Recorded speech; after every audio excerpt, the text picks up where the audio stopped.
بسم الله الرحمن الرحیم. به نام الله بخشاینده مهربان. یا ایها النبی لم تحرم ما احل الله لك تبتغی مرضات ازواجك والله غفور رحیم. ای پیامبر، چرا چیزی را که الله بر تو حلال کرده است به خاطر خوشنود ساختن زنانت بر خود حرام میکنی و الله بخشاینده و مهربان است. قد فرض الله لكم تحلة أيمانكم والله مولاكم وهو العليم الحكيم. الله برای شما کشادن سوگندهایتان را مقرر داشته است. الله یاور شما و اوست دانا و حکیم. وإذ أسر النبي إلى بعض أزواجه حديثا فلما نبأت به وأظهره الله عليه عرف بعضه وأعرض عن بعض فلما نبأها به قالت من أنبأك هذا قال نبأني العليم الخبير. آنگاه که پیامبر با یکی از زنان خود راز در میان نهاد، چون آن زن آن راز با دیگر باز گفت، خدا پیامبر را از آن آگاه ساخت و او بعضی از آن راز را بر آن زن آشکار کرد و از افشای بعضی دیگر روی تافت. چون او را از آن خبر داد گفت، چه کسی تو را از این ماجرا آگاه کرده است؟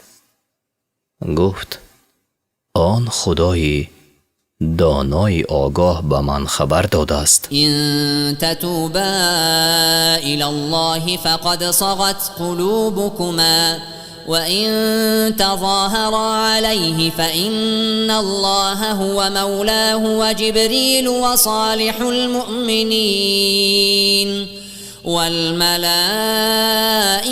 بعد ذلك ظهير. اگر شما دو زن توبه کنید بهتر است، زیرا دلهایتان از حق باز گشته است و اگر برای آزارش هم دست شوید الله یاور اوست و نیز جبرائیل و مؤمنان شایسته و فرشتگان از آن پس یاوری او خواهند بود. عسى ربه إن طلقكن أن يبدله أزواجا خيرا منكن مسلمات مؤمنات قانتات تائبات عابدات سائحات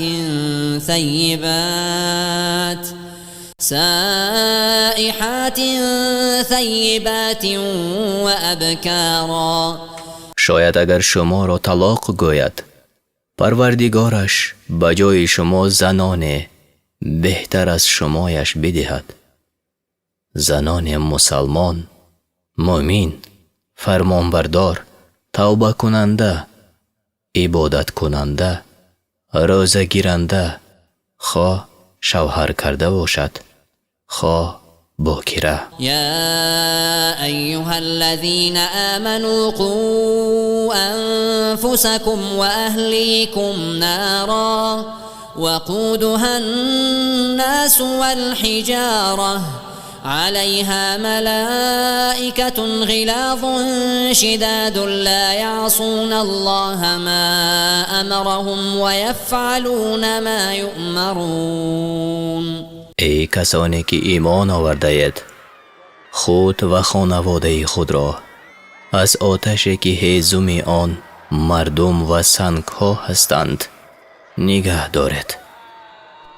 فرشتگان درشت گفتار و سختگیر بر آن آتش موکلند، یعنی وظیفه دارند.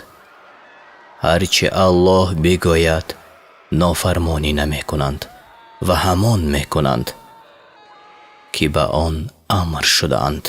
يا أيها الذين كفروا لا تعتذروا اليوم إنما تجزون ما كنتم تعملون.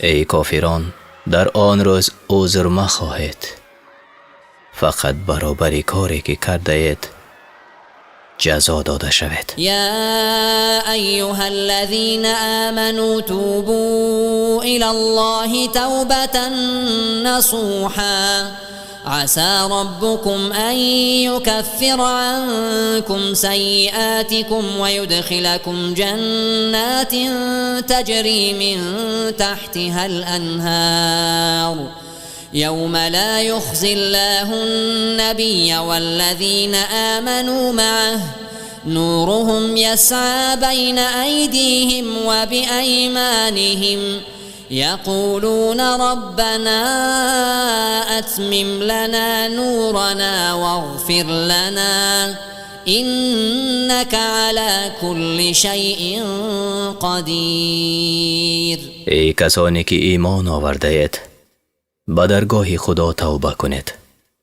توبه از روی اخلاص باشد که پروردگارتان گناهانتان را دور کند و شما را به بهشت های داخل کند که در آن نهرها جاری است. در آن روز الله پیامبر و کسانی را که با او ایمان آورده اند خوار و زار نکند و نورشان پیشا پیش و سمت راستشان در حرکت باشد.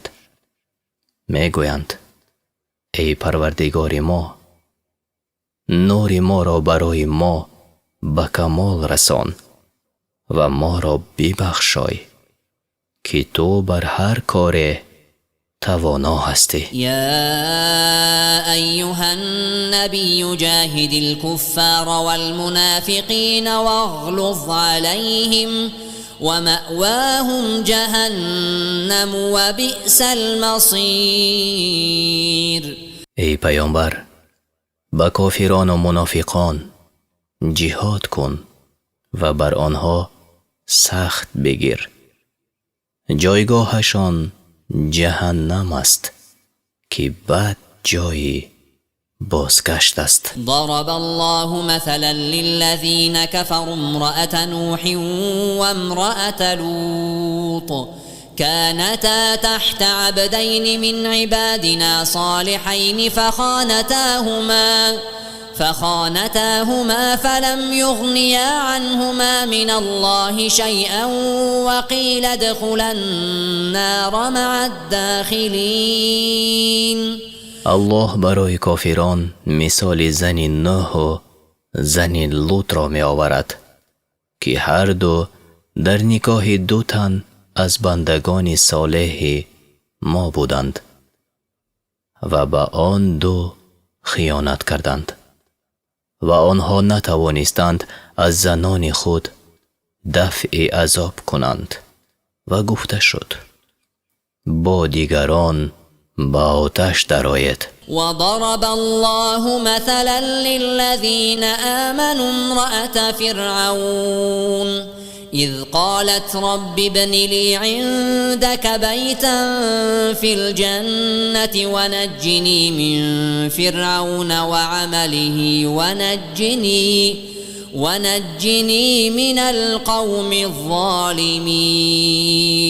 و الله برای کسانی که ایمان آوردند زن فرعون را مثال می آورد.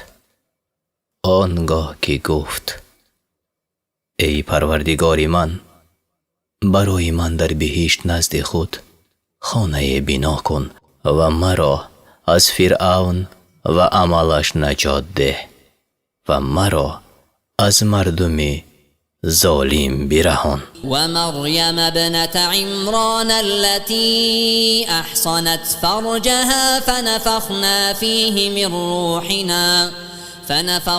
فيه من روحنا وصدقت بكلمات ربها وكتبه وكانت من القانتين. و مریم دختر عمران را که شرمگاه خود را از زنا نگه داشت و ما از روح خود در آن دمیدیم و او کلمات پروردگار خود و کتابهایش را تصدیق کرد و او از فرمان برداران بود. پایان سوره 66 تحریم.